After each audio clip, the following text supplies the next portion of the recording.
السلام على أشرف المرسلين وعلى آله وصحبه أجمعين أما بعد فقد قال الله تعالى في القرآن العظيم والفرقان المجيد أعوذ بالله من الشيطان الرجيم بسم الله الرحمن الرحيم وَلِتُكَبِّرُوا اللَّهَ عَلَى مَا هَدَاكُمْ رب اشرح لي صدري ويسر لي أمري واحلل عقدة من لساني يفقهوا قولي اللهم صل على سيدنا محمد اللهم صل عليه وسلم. கண்ணியத்திற்கும் மரியாதைக்கும் உரிய அல்லாஹ்வின் நல்லடியார்களே, அருமையான சகோதர பெருமக்களே, அருமை நாயகம் ஹஜ்ரத் ஸல்லல்லாஹு அலைஹி வஸல்லம் உடைய பாக்கியம் நிறைந்த நல்லும்மத்துமார்களே, அருமையான பெருமக்களே, எந்த விஷயத்தை கேட்க இருக்கிறோமோ அந்த விஷயத்தின்படி அமல் செய்யக்கூடிய பாக்கியத்தினையும் கேட்ட விஷயங்களை பிறருக்கு எத்தி வைக்கக்கூடிய பாக்கியத்தினையும் அல்லாஹ் நம் அனைவருக்கும் வழங்கிடுவானாக. இந்த ஈதுடைய நாளையில் எவ்வளவு சந்தோஷமாகவும் மகிழ்ச்சியாகவும் இருக்கிறோமோ அதே போல நம்முடைய வாழ்க்கை முழுவதும் அல்லாஹ் சந்தோஷத்தையும் மகிழ்ச்சியும் தந்தருள் புரிவானாக. ரமலானுடைய மாதத்தை அடைந்து நாம் நோற்ற நோன்பு, நாம் தொழுத தொழுகை, நாம் செய்த இபாதாத்துகள், நாம் செய்த துஆக்கள் அனைத்தையும் அல்லாஹ் கபூல் செய்து அதற்குண்டான நற்கூலிகளை அல்லாஹ் அளவில்லாமல் இந்த உலகத்திலும் நாளை மறு உலகத்திலும் நம் அனைவருக்கும் வழங்கிடுவானாக. அருமையான பெருமக்களே, 30 நோன்புகளை நிறைவு செய்து மகிழ்ச்சியாக நாம் கொண்டாடி கொண்டிருக்கிற இந்த பெருநாள்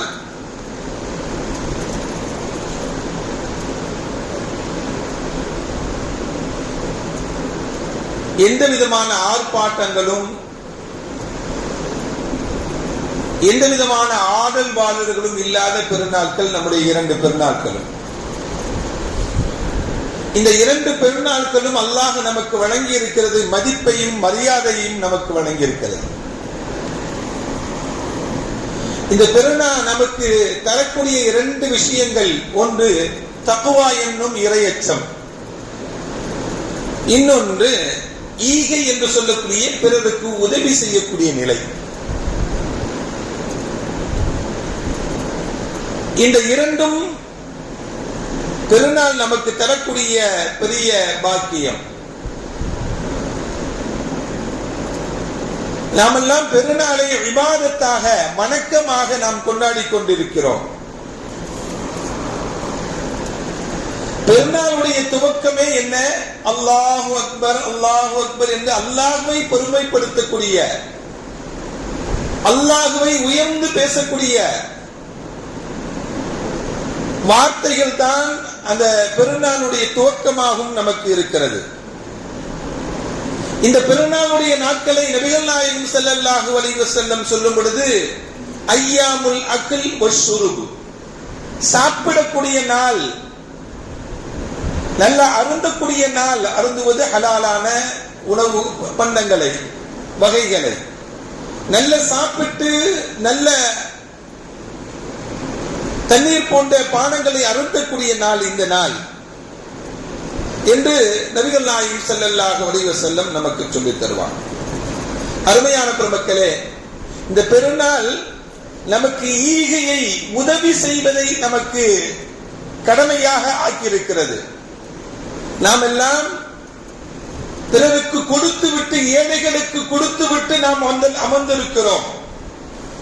நபிகள் நாயகம் ஸல்லல்லாஹு அலைஹி வஸல்லம் ஒரு 3 விஷயங்களை சத்தியமிட்டு சொன்னார்கள்.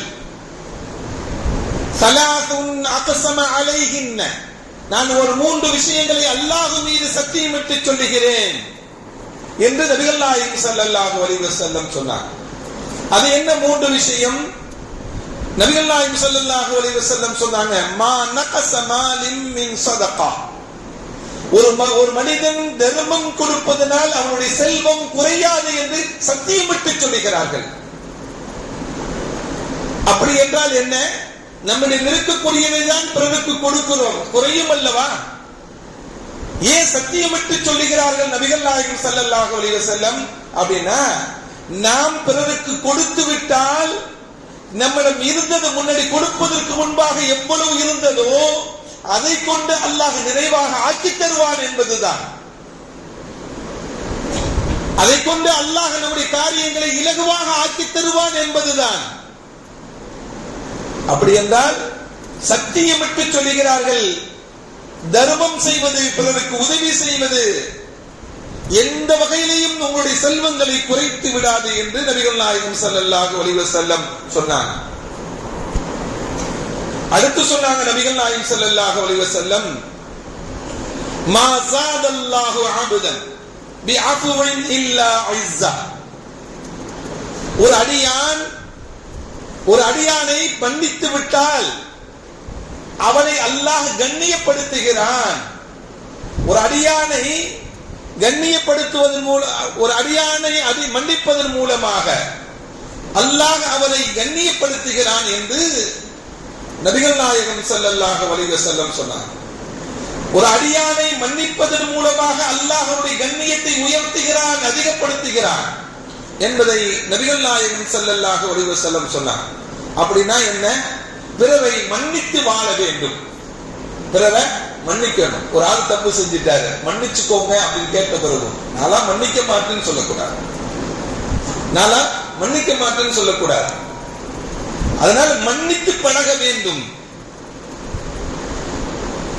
ஃபிரௌன் இருக்கிறான்ல, அவனுடைய வீட்டை போய் ஷைத்தான் கதவு தட்டினான். ஃபிரௌனுடைய வீட்டை போய் என்ன பண்ணா? ஷைத்தான் கதவு தட்டினான். கதவை தட்டோன்னு ஃபிரௌன் கேட்டான், மை யதுக்குல் பாப், யார் கதவை தட்டுவது யார் என்று கேட்டான்.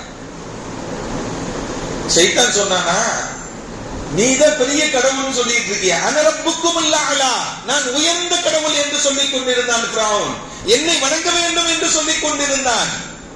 நீதான் பெரிய கடவுள் சொன்னியப்பா, உன் வீட்டு வாசல் கதவை தட்டுவது கூட உனக்கு தெரியாதா? நீ எப்படிப்பா கடவுளாக இருக்க முடியும் சொல்லி ஷைத்தான் சொன்னானா. அப்படி சொன்ன உடனே ஃபிரௌன் வழங்கிக்கிட்டான், நீ ஷைத்தானா இருப்ப, நீ உள்ள வாப்பான்னு சொல்லி கூப்பிட்டாங்க. உள்ள வச்சு கூப்பிட்டா ரெண்டு பேரும் பேசிக்கிட்டாங்க.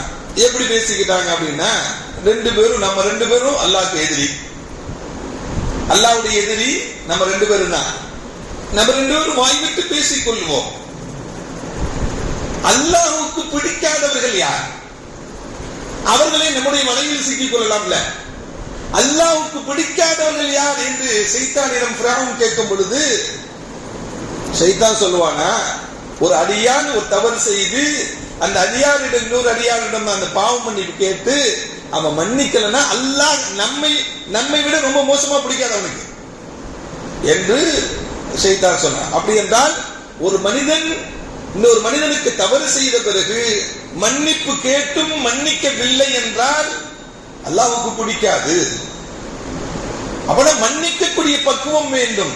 அப்படி மன்னிக்கக்கூடிய பக்குவம் நம்மிடம் இருக்கும் என்றால் அல்லாஹ் அவருடைய கண்ணியத்தை உயர்த்துகிறான் என்று நபிகள் நாயகம் ஸல்லல்லாஹு அலைஹி வஸல்லம் சொன்னாங்க.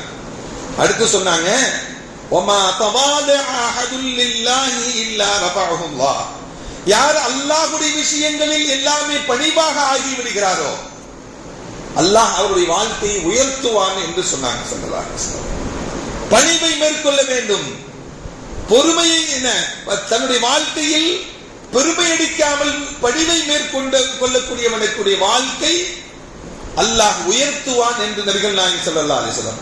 ஒரு மனிதனுக்கு கல்வி கிடைத்து விட்டது, அல்லது ஒரு மனிதனுக்கு செல்வாக்கு கிடைத்து விட்டது, ஒரு மனிதனுக்கு பதவி கிடைத்து விட்டது, ஒரு மனிதனுக்கு நல்ல அமல்கள் நிறைய அமல் செய்து விட்டான், அதனால் அவன் பெருமடிக்க முடியுமா? பெருமடிக்க முடியாது.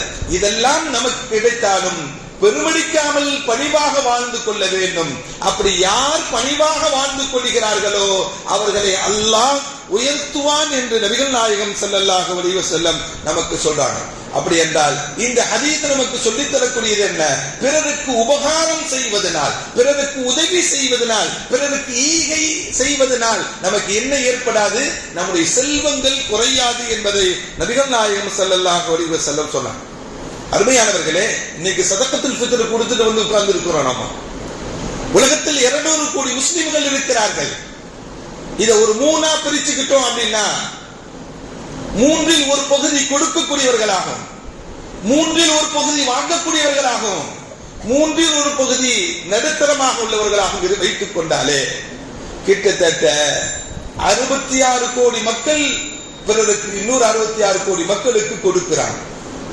ஒரு ஆளுக்கு ஒரு 100 ரூபாய் கொடுத்தோம் அப்படின்னா அதனுடைய கால்குலேஷன் பாத்துங்க. அல்லாஹ்வுடைய கட்டளையினால் ஒரு சில மணி நேரங்களில் இல்லாதவர்களுக்கு பல கோடிகள் பல மில்லியன்கள் எனப்படுது அப்படி இடம் பெயர்கின்றன.